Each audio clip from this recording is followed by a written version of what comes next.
क्या हो अगर एक नॉर्मल लड़का अचानक किसी ऐसे सिस्टम को जगा दे जिसे दुनिया ने कभी जाना ही नहीं।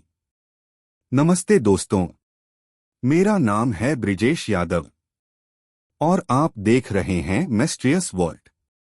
आज से इस चैनल पर शुरू हो रही है एक बिल्कुल नई स्टोरी सीरीज, जहां मिथोलॉजी सिर्फ कहानी नहीं, साइंस सिर्फ सच नहीं और सिस्टम सिर्फ पावर नहीं है। ये कहानी है एक ऐसे लड़के की जो नॉर्मल था, लेकिन एक फैसले के बाद नॉर्मल नहीं रहा। हर एपिसोड में नए रहस्य, नए नियम और हर पावर की एक कीमत।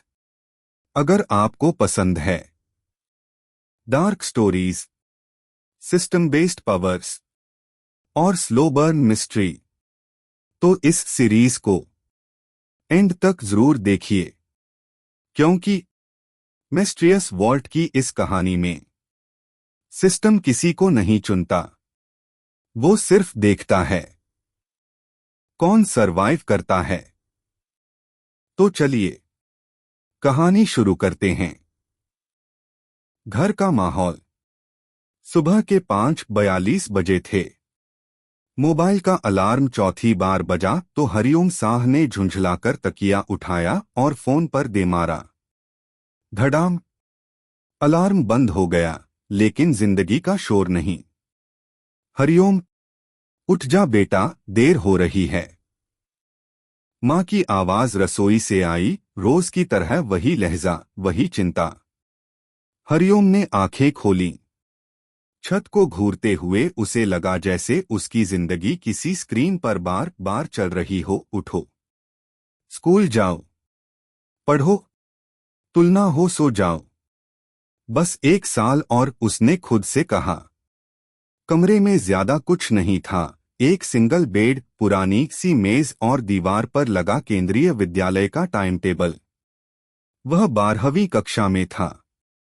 कला वर्ग, इतिहास, भूगोल, अर्थशास्त्र, हिंदी, अंग्रेजी, कृत्रिम बुद्धिमत्ता। कला उसके लिए यह विषय नहीं, एक लेबल था। घर का सच, आईने में उसका चेहरा थका हुआ दिख रहा था। 17 साल का लड़का, पतला शरीर और आंखों के नीचे काले घेरे। माँ अक्सर कहती थीं, तुम्हारा बड़ा भाई इस उम्र में अलग था। बात बुरी नहीं थी, पर तुलना हमेशा चुभती थी। नाश्ते की मेज पर पापा अखबार में डूबे थे। अर्थव्यवस्था, राजनीति और किसी एआई कंपनी की सफलता की खबरें। स्कूल का समय हो गया, पापा ने बिना देखे कहा। हाँ, हरिओम बोला। उसकी छोटी बहन अनु उसके बैग की जिप से खेल रही थी। भैया, आज भी देर से आओगे? हरिओम मुस्कराया। देखना पड़ेगा। माँ ने उसकी प्लेट में एक और रोटी रख दी। कमजोर हो गया है तू। हरिओम जानता था, कमजोरी सिर्फ शरीर की नहीं थी। स्कूल की दुनिया। स्कूल के गेट पर वही रोज की भीड़, वही सफेद यूनिफॉर्म, वही अलग अलग चेहरे। प्रार्थना के समय उसकी नजर अपने आप बाईं ओर दूसरी पंक्ति में गई, जहां कभी ब्रिजेश खड़ा होता था। सबसे अच्छा दोस्त अब मुंबई में। ओए हरिओम, शुभम ने कंधे पर थपकी दी। क्या सोच रहा है? कुछ नहीं, हरिओम ने झूठ कहा। कृष्ण पास में खड़ा था, शांत, अलग सा। प्रार्थना के समय उसकी आंखें बंद थीं, जैसे वह कुछ और महसूस कर रहा हो। थोड़ी दूर मानिक्या खड़ी थी। उसने एक पल के लिए हरिओम की ओर देखा, जैसे पूछ रही हो, ठीक हो? हरिओम ने नजर हटा ली। कक्षा का सवाल। इतिहास की कक्षा में बोर्ड पर लिखा था, पौराणिक कथाएं, प्रतीक और सामाजिक नियंत्रण। अध्यापक बोले, ये सब कहानियां थीं लोगों को नियंत्रित करने के लिए। आज विज्ञान और कृत्रिम बुद्धिमत्ता का युग है। कक्षा में हल्की हंसी गूंज गई। हरिओम की कलम रुक गई। उसके भीतर अजीब सा दबाव महसूस हुआ। कृष्ण ने धीरे से कहा, इतिहास सिर्फ वही नहीं होता जो लिखा हो। क्या मतलब? हरिओम ने पूछा। छोड़, बस लगता है। अंदर का शोर। दोपहर के खाने में शुभम भविष्य की बातें कर रहा था। बस प्रवेश परीक्षा निकल जाए, कुछ न कुछ हो जाएगा। माँ ने क्या अपने नोट्स दोहरा रही थी। हरिओम चुप था। उसके मन में बस एक सवाल था, मैं क्या बनूंगा? बड़ा भाई नौकरी में था। पापा को उससे उम्मीद थी कम से कम स्थिर हो जाए। कला वर्ग चुनना हरिओम का फैसला था, पर उसका बोझ अब अकेले उसी का नहीं रहा। अजीब सपना। रात को उसे सपना आया। अंधेरा, चक्रक त्रिशूल, अजीब सी रोशनी। कोई आवाज थी, पर शब्द समझ में नहीं आ रहे थे। वह घबराकर उठ बैठा। दिल तेज धड़क रहा था। बस तनाव है, उसने खुद को समझाया। पर अंदर कहीं कुछ जाग चुका था। हरिओम नहीं जानता था यह उसकी सामान्य जिंदगी का आखिरी दिन था। अगला दिन उसे वहां ले जाने वाला था जहां से कोई लड़का पहले जैसा लौटकर नहीं आता। रात के अंधेरे में घड़ी की टिक टिक साफ सुनाई दे रही थी। सुबह 2:17 हरिओम करवट बदलकर लेट गया। फिर सीधा, फिर उल्टा। नींद आंखों से कोसों दूर थी। दिमाग में वही सपना घूम रहा था, चमकते हुए चिन्ह, अजीब सी रोशनी, और वो आवाज जो सुनाई तो दे रही थी, पर समझ में नहीं आ रही थी। पागलपन है, उसने धीमे से कहा। लेकिन दिल मानने को तैयार नहीं था। अंदर की बेचैनी। वो उठकर खिड़की के पास चला गया। बाहर सड़क सुनसान थी। स्ट्रीट लाइट की पीली रोशनी में सब कुछ स्थिर लग रहा था, जैसे दुनिया सो रही हो। पर हरिओम के अंदर कुछ जाग रहा था। उसे अचानक ब्रिजेश की याद आई। फोन निकाला, पुरानी चैट खोली। ब्रिजेश भाई, वहां सब बड़ा है। लोग भी, सपने भी। हरिओम और मैं। कोई जवाब नहीं था। आखिरी मैसेज महीनों पुराना था। लोग चले जाते हैं और अपने साथ तुलना छोड़ जाते हैं। अगली सुबह वही दिनचर्या, अगली सुबह भी वैसे ही शुरू हुई। माँ की आवाज, अलार्म, जल्दी जल्दी तैयार होना। पर आज कुछ अलग था। हरिओम को लग रहा था जैसे हर चीज थोड़ी ज्यादा साफ दिख रही हो। रसोई में माँ की चूड़ियों की आवाज, पापा का अखबार पलटना, बहन की हंसी। सब कुछ ज्यादा तेज, ज्यादा स्पष्ट। रात ठीक से सोया नहीं क्या? माँ ने पूछा। उसने झूठ बोल दिया। स्कूल, लेकिन मन कहीं और। केंद्रीय विद्यालय का वही गेट, वही भीड़। पर हरिओम को आज ऐसा लग रहा था जैसे वो भीड़ का हिस्सा नहीं है। क्लास में बैठा तो खिड़की के बाहर देखने लगा। पेड़, आसमान, बादल, सब कुछ सामान्य। फिर भी भीतर एक अजीब सा सवाल उठ रहा था, अगर सब सामान्य है तो मुझे ऐसा क्यों लग रहा है कि कुछ गलत है? भूगोल की कक्षा। शिक्षक प्लेट टेक्टोनिक्स समझा रहे थे। धरती की परतें, टकराव, विस्फोट। धरती के अंदर बहुत कुछ छुपा है, शिक्षक बोले। हरिओम की उंगलियां अपने आप मुट्ठी में बदल गईं। क्या सच में? या हम सिर्फ वही जानते हैं जो हमें बताया गया है? पीछे से कृष्ण की आवाज आई। कभी सोचा है, अगर धरती के नीचे सिर्फ पत्थर न हो तो? हरिओम ने मुड़कर देखा। मतलब? कृष्ण मुस्कराया।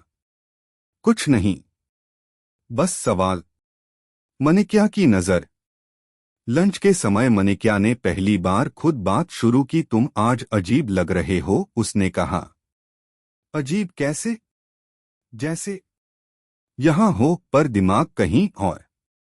हरिओम कुछ बोल नहीं पाया। कुछ बातें शब्दों में नहीं आती। तुलना और दबाव।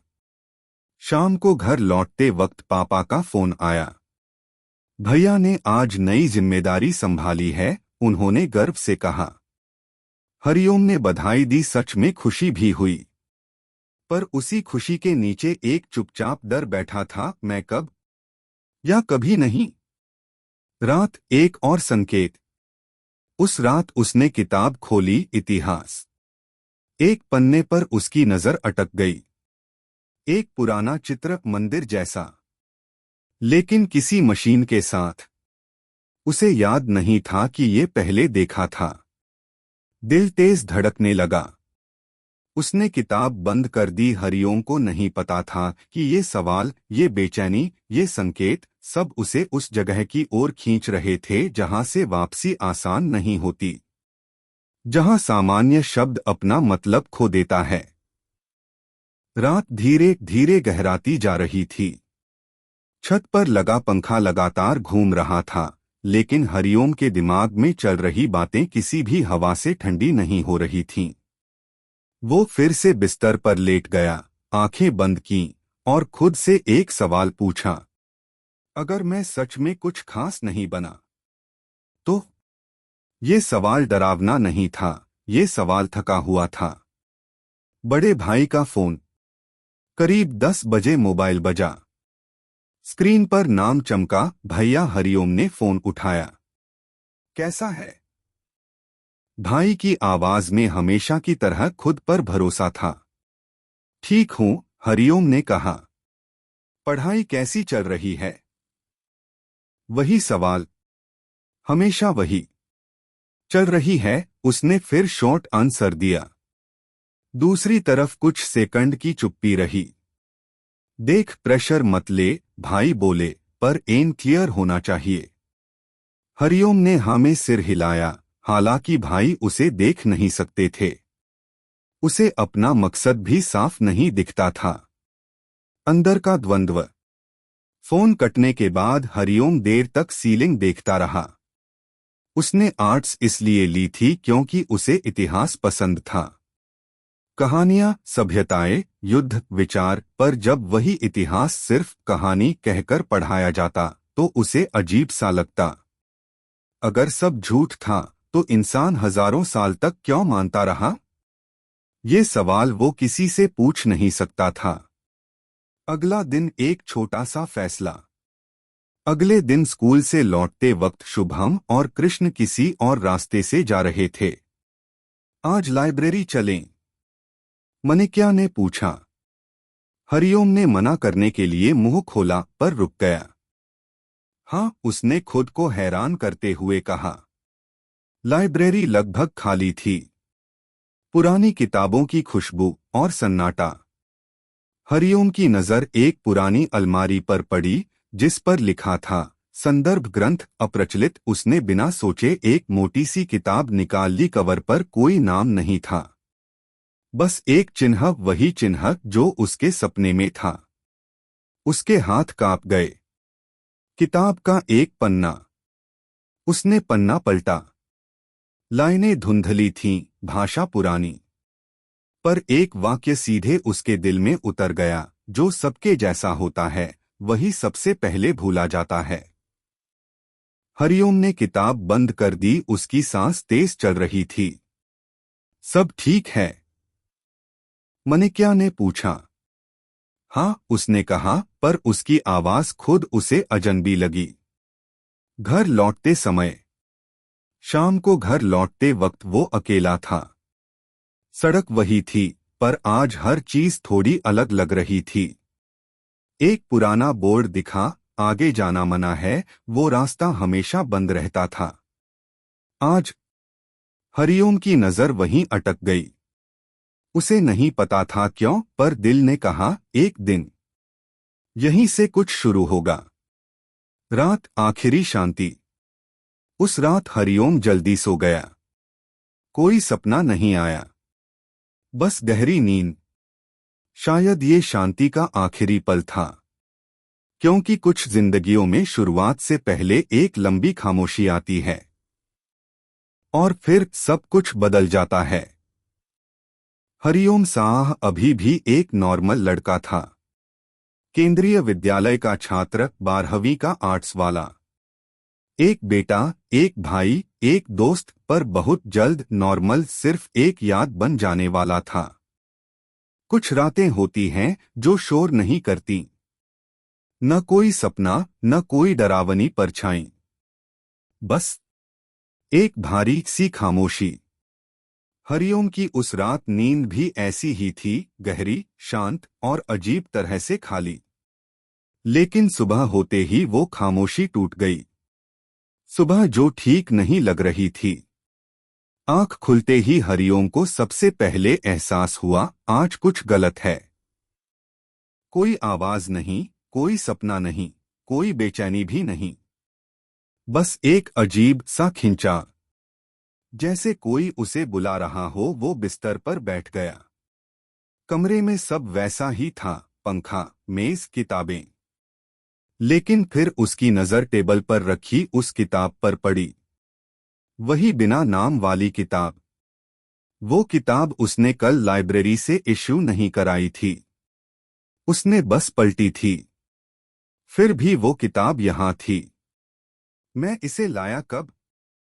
हरिओम ने खुद से पूछा। याद करने की कोशिश की, दिमाग खाली। एक हल्की सी सिहरन उसकी रीढ़ में दौड़ गई।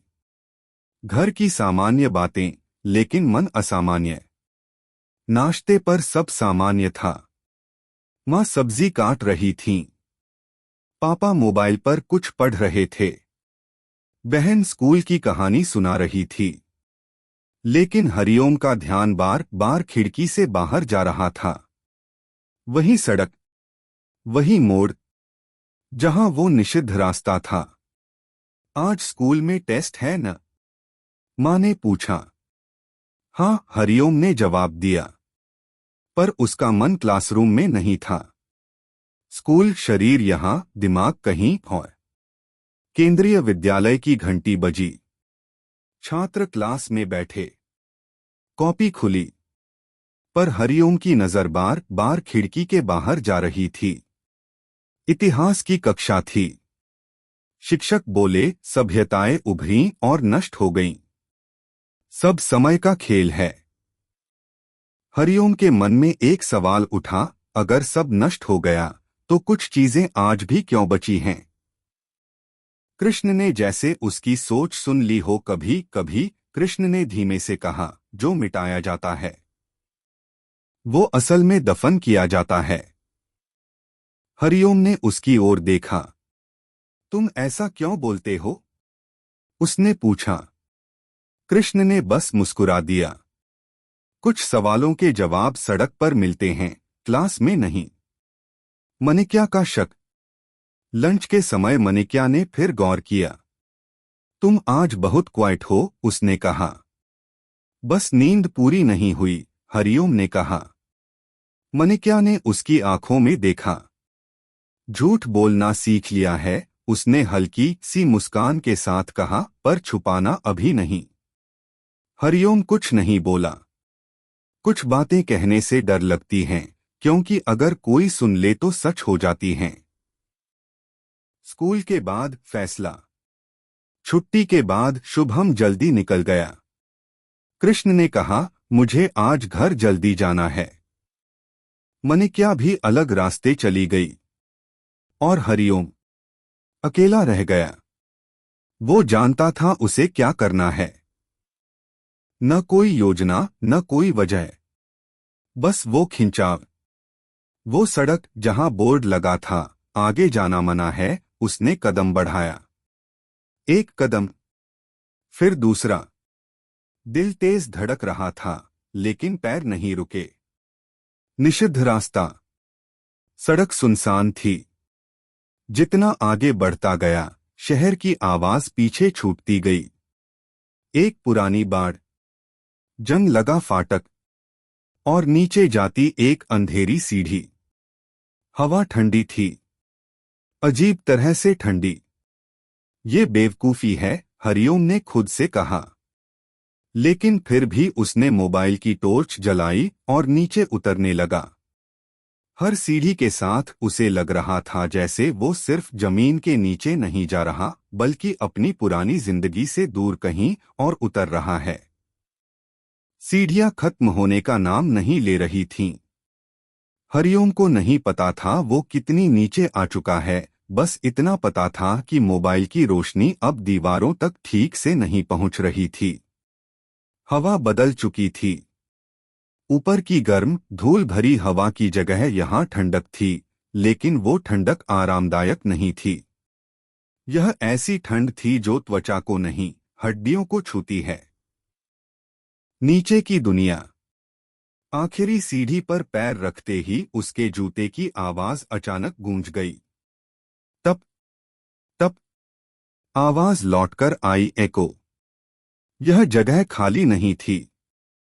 उसने चारों ओर देखा। एक लंबी सुरंग जिसकी दीवारें कभी कंक्रीट की रही होंगी, लेकिन अब उन पर अजीब से निशान उभरे हुए थे। रेखाएं, वक्रक जैसे किसी ने पत्थर पर भाषा लिखी हो। हरिओम का दिल जोर से धड़कने लगा। ये सब क्या है? उसके मुंह से आवाज निकली, पर सुरंग ने उसे लौटा दिया। थोड़ी टूटी हुई, थोड़ी बदली हुई। दिमाग बनाम दिल। दिमाग चिल्ला रहा था, वापस चल, अभी भी समय है, ये जगह सही नहीं है।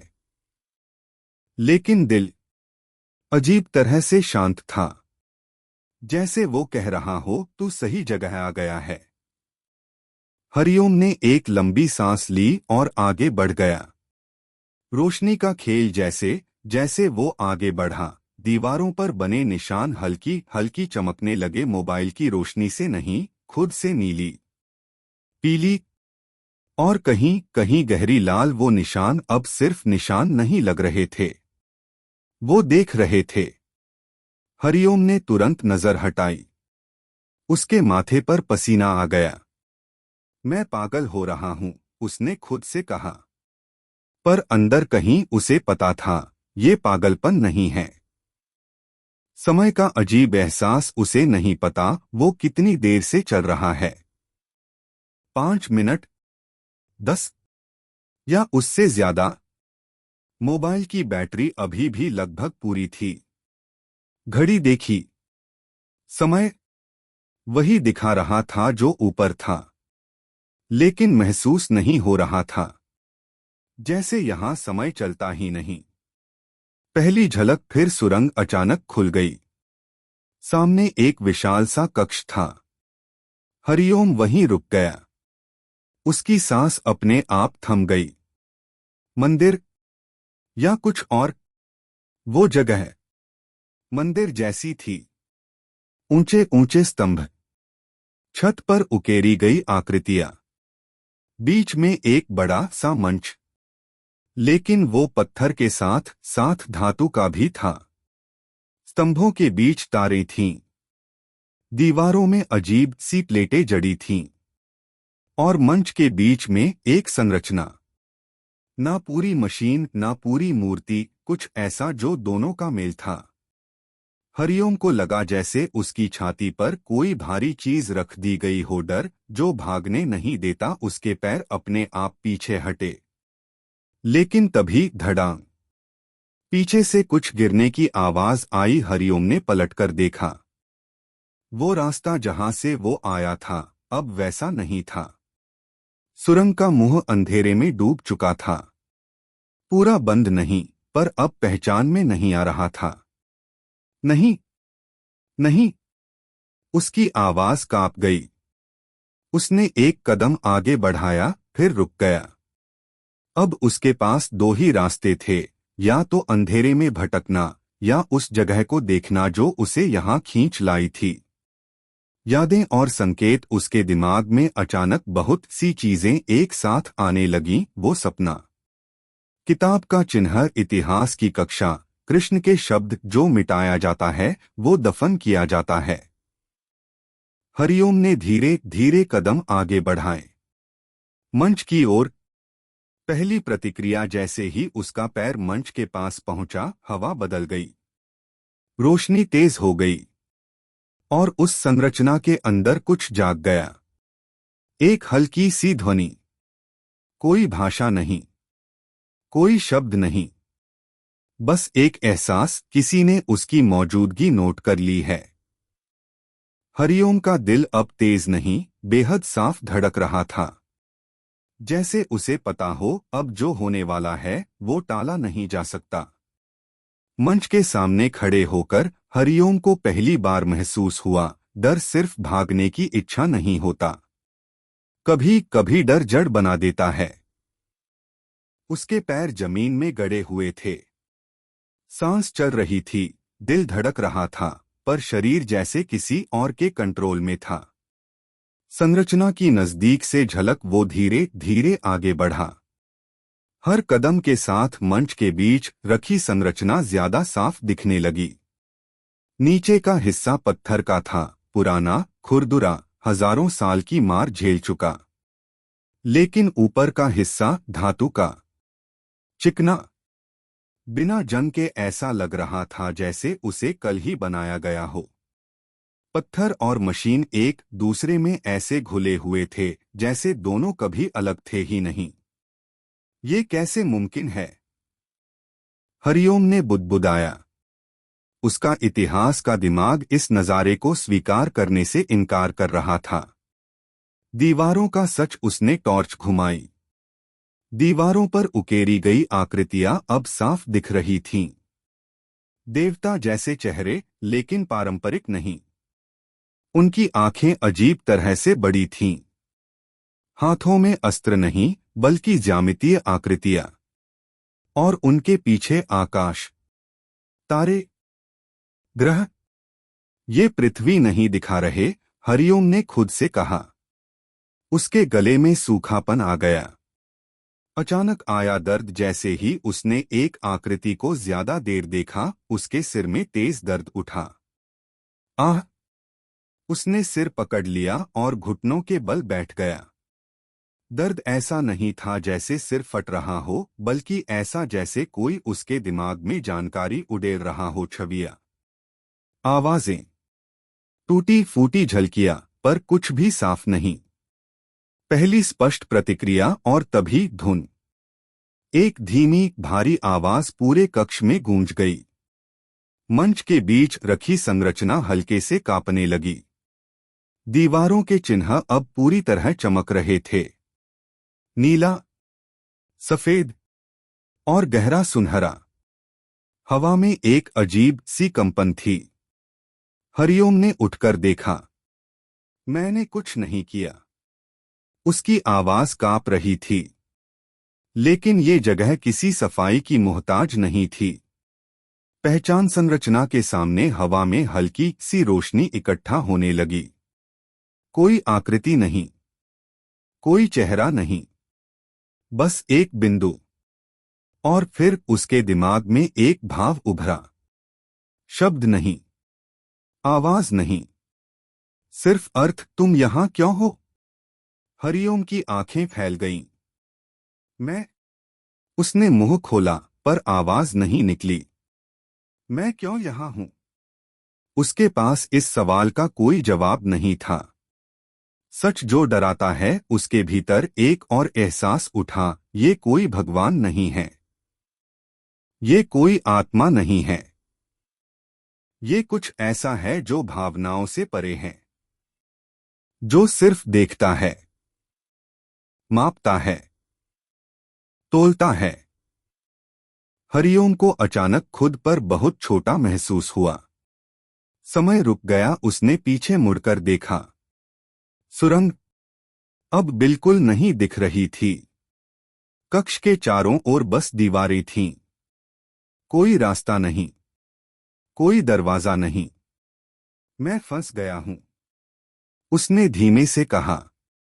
और इस बार उस भाव ने जवाब दिया, अभी नहीं। अंतिम चेतावनी। रोशनी थोड़ी धीमी हुई। संरचना शांत हो गई। लेकिन हरिओम जानता था, ये शांति खतरे की नहीं, फैसले की है। उसे नहीं बताया गया कि आगे क्या होगा। बस इतना एहसास कराया गया, जो अगला कदम होगा वो उसकी जिंदगी को पहले जैसा नहीं रहने देगा। हरिओम साह अब सिर्फ निषिद्ध जगह में खड़ा लड़का नहीं था। वो नोटिस किया जा चुका था। आप देख रहे हैं मिस्टीरियस वॉल्ट। मैं हूं ब्रिजेश यादव और आज से शुरू हो रही है एक नई डार्क स्टोरी सीरीज जहां सिस्टम, पावर और मिस्ट्री टकराते हैं।